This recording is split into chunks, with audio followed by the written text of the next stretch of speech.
Here's the Flywoo Firefly iNav edition. Hopefully I got the right thing in the box.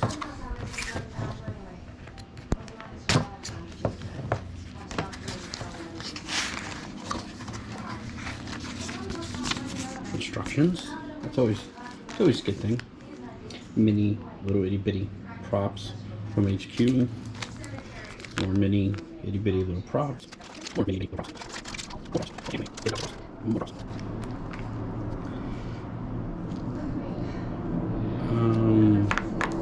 Oh yeah, I ordered 2 extra of the compass things for the Explorer and the Hexplorer. Another one, Q Nano Yakety Smackety.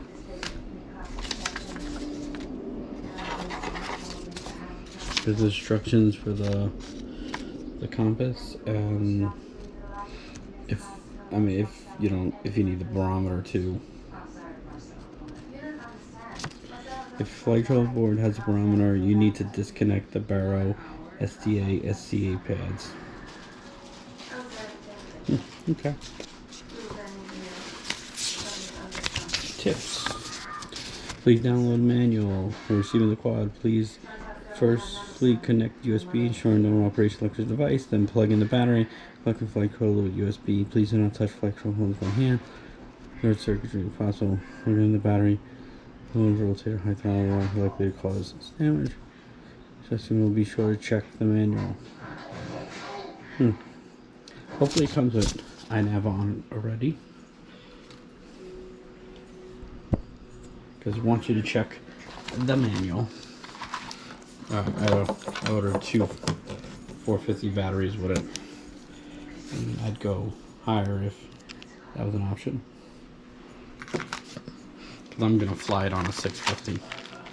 Oh, look at this! Even more props.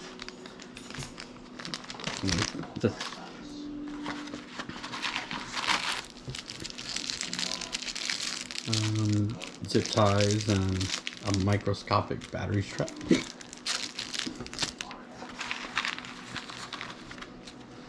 Screws, nut, bolts, washers.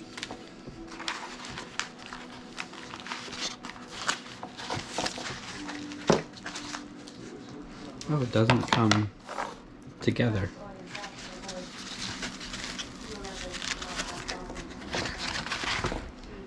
Alright, so it comes as the regular bind and fly, and then you have to mount this up here,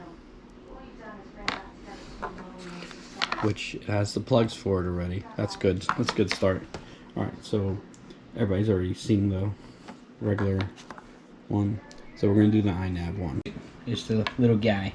We're gonna find out if he has iNav on him. For me? Here's the Flywoo's website. If you go to support, you go to download. Here's where the CLI is. This is the dump for the iNav one, what I have. It's configurator, which I did download them already.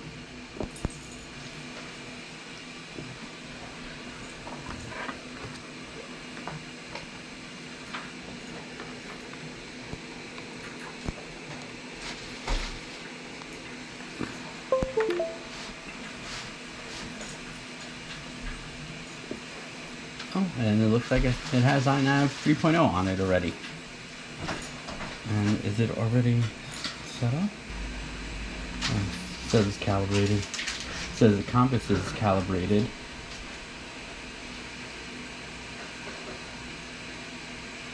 They did a custom mixer for it. It's awesome. I need a battery to test this. So while we plug that in, we'll check.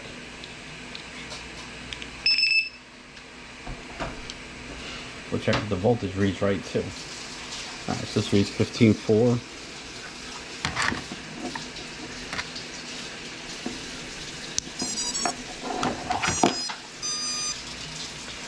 Alright. It's reading 15.2. It's 15.3. Alright, that's close enough. Alright. Let's see if the motors are spinning in the right direction, which it's got a little tab here that tells you which way they should go.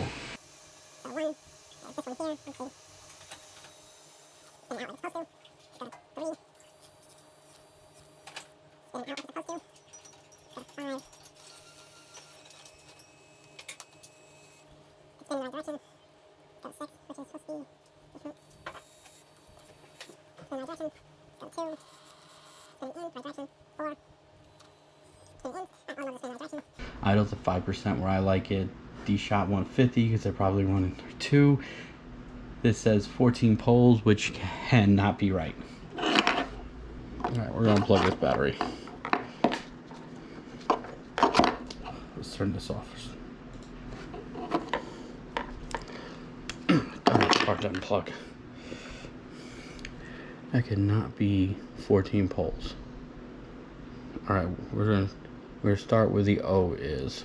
1, 2, 3, 4, 5, 6, 7, 8, 9, 10, 11, 12. Yeah, they're 12. I don't know why that says 14. They're 12. Save and reboot. This thing is getting hot.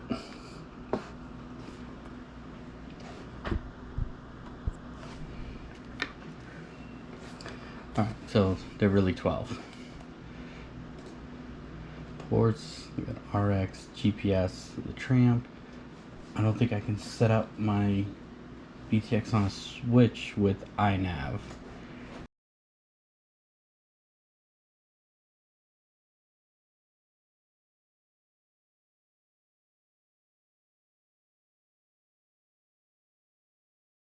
Looks like they set everything up.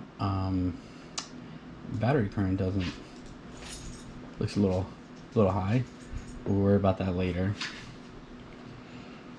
Maximum cell, we're going to use high voltage cells, so we're going to raise that. Save and reboot.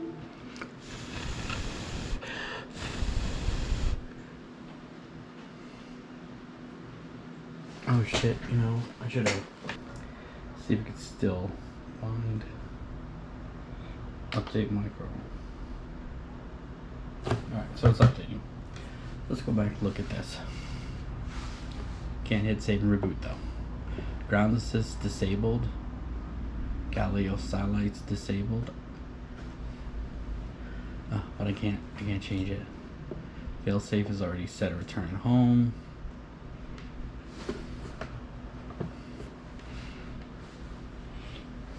This is the PIDs is set at.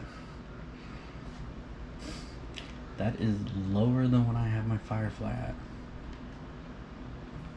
Firefly I think is at 30. And I lowered these. The rates, they have the default rates. Filters might be default. I might have changed them. RPM filters are off like default. I think they changed this. I think the rest is pretty much default. 15.25. Yeah, this looks like iNav default. Yeah, this looks like all iNav default settings.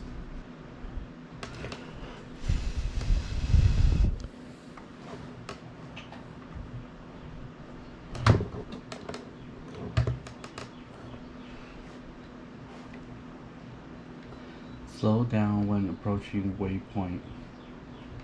Enable now to slow down next waypoint. They have hovers off 50%. Mid is off. At least 1,000 centimeters back.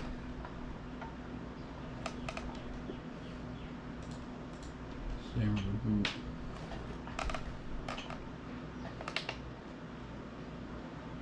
Alright, now the nano chip's showing up. Alright, so let's see. Throttle, yaw, roll, pitch. And none of the channels are set up yet. Crossfire ready. That's good.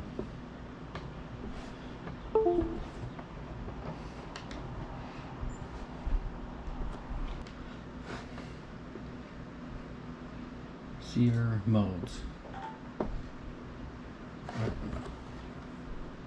Alright, I'll fast forward to this because you should know how to do this already, but we're gonna have to do this a little.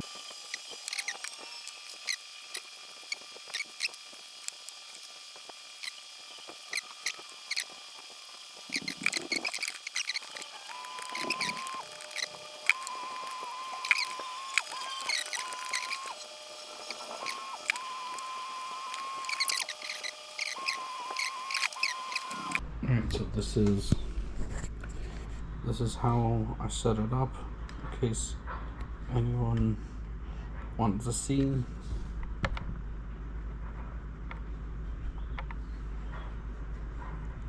That's why I only use 3 channels to have angle, position hold, alt hold, GPS rescue, arm. That's why I can, besides just having angle, position hold, and acro, I can get alt hold in there too on that one button, and fail safe and GPS rescues on 7. And if I decide channel 8 I want to use for LQ, then I can do that. Alright, so let's go discover stuff. Battery.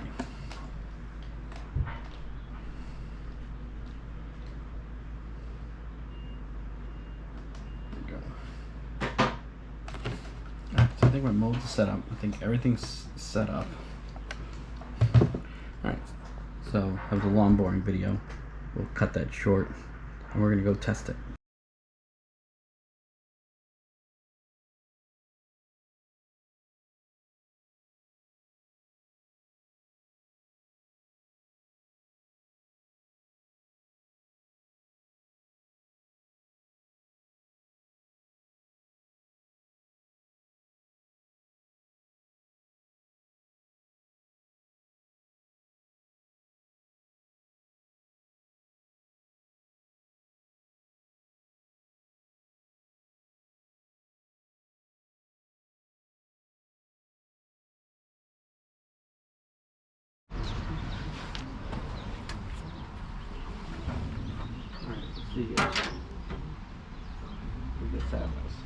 See if this is working.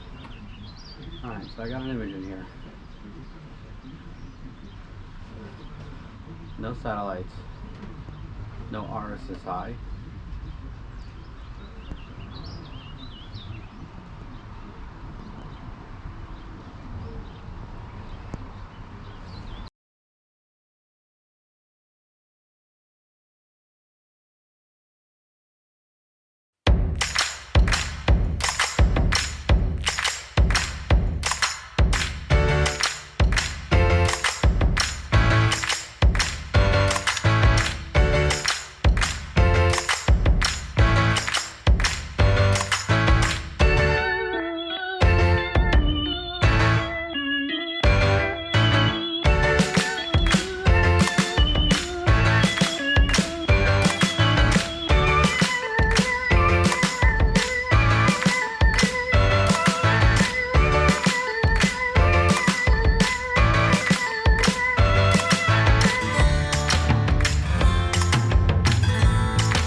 Alright, so I went back out to an open field to test altitude hold again in more of an open field.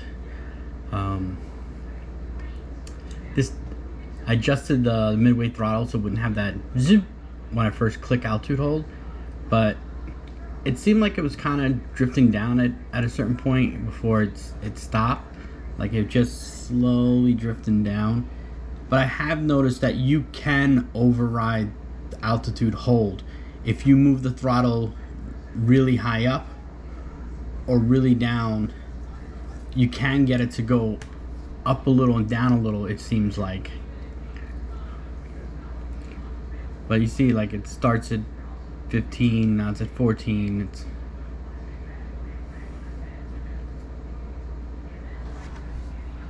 This time it's holding pretty good. You know, I'm controlling it because it's just altitude hold. But I held it for a long time. You don't need satellites for altitude hold, so I mean, it doesn't matter. I have very little satellites because iNav doesn't like to set the home point or let you arm the quad unless you have 8 satellites. And when I try position hold, you'll see why right about now. I only have 6 satellites, so I guess it's not getting a very accurate position, so it's just wobbling around. It might be a little too aggressive with trying to get to the position, you know, rotating the drone so much. There are tunes for it. You can tune. I'm not sure how it all works. I have to look at it and go through it, see if I can get a better tune. I calibrated the compass, so the compass seemed like it was working, but I think it was just I only have 6 satellites. Alright, so I tested return to home since I finally got 9 satellites. And it dropped it first. I didn't touch anything. It dropped it first and then picked up. I gotta check the settings, but it only comes back at like 6 miles an hour. I had to fast forward this because it was taking forever to come back. I have to change. I have to pick up the speed to get back. So I decided, well, let me see and let it land. I thought I moved the landing pad far enough away from the trees. So I was like, all right, let's just let it land and see what happens. And that happened. I hit the tree.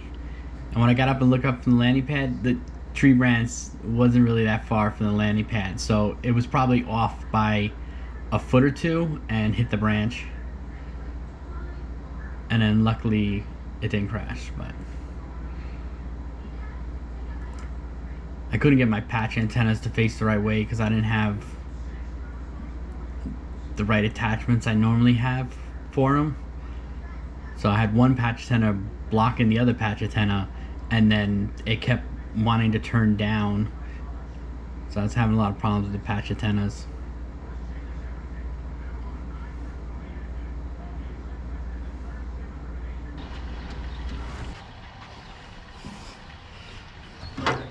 Still no satellites. On for 2.5 minutes. I don't think this GPS is as good as the one I have on my big drone, so it doesn't hit the satellites.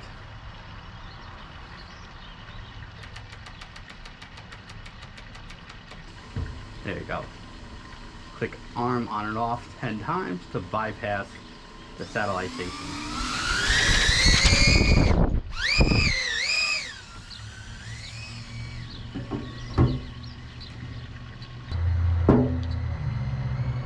See a kitty cat.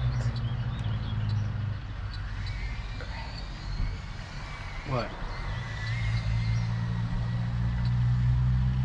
11 o'clock. From me or the drone? From you. Is it by the tree here? Right where the drone Big is? tree. Yes, you're like right. Yeah, I know. I'm right on him. He's staring at it. He's gonna follow it. Oh my god, it's so cute. He's gonna follow it. He's like, what is that? He's wondering if it's a bird. Yeah. My drone, I put it down to adjust something before, and then when I went over to pick up the drone, the cat was standing right over it. Oh, I he was ran running away. He got scared. Because I turned around and came back at him. He's like, oh, wait a second.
recording of a favorite song.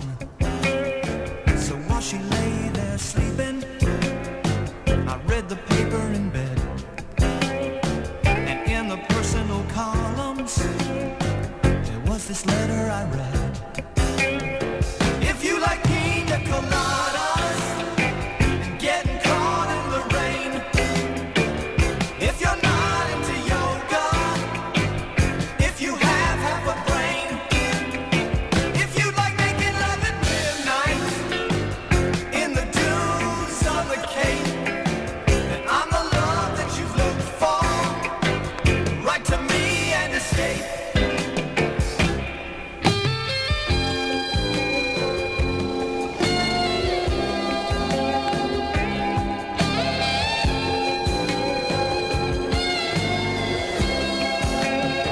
I didn't think about my lady. I know that sounds kinda mean, but me and my old lady have fallen into the same old routine. So I wrote to the paper, took out a personal ad, and though I'm nobody's poet, I thought it wasn't half bad. Yes, I like pina coladas and getting caught in the rain.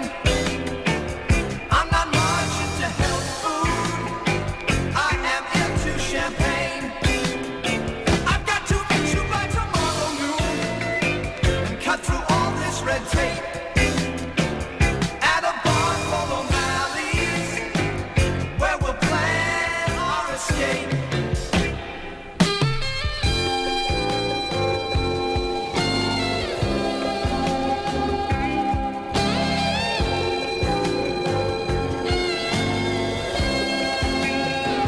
So I waited with high hopes, and she walked in the place.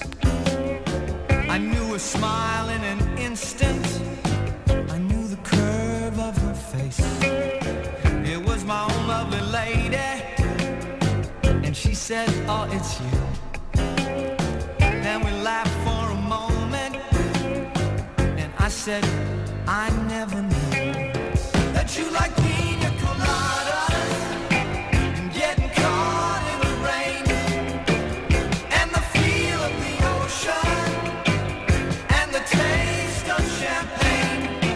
If you like making love at midnight in the dunes on the Cape, you're the lady I've looked for.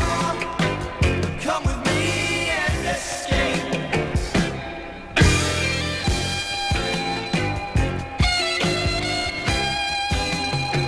If you like pina coladas and getting caught in the rain, if you're not into yoga,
just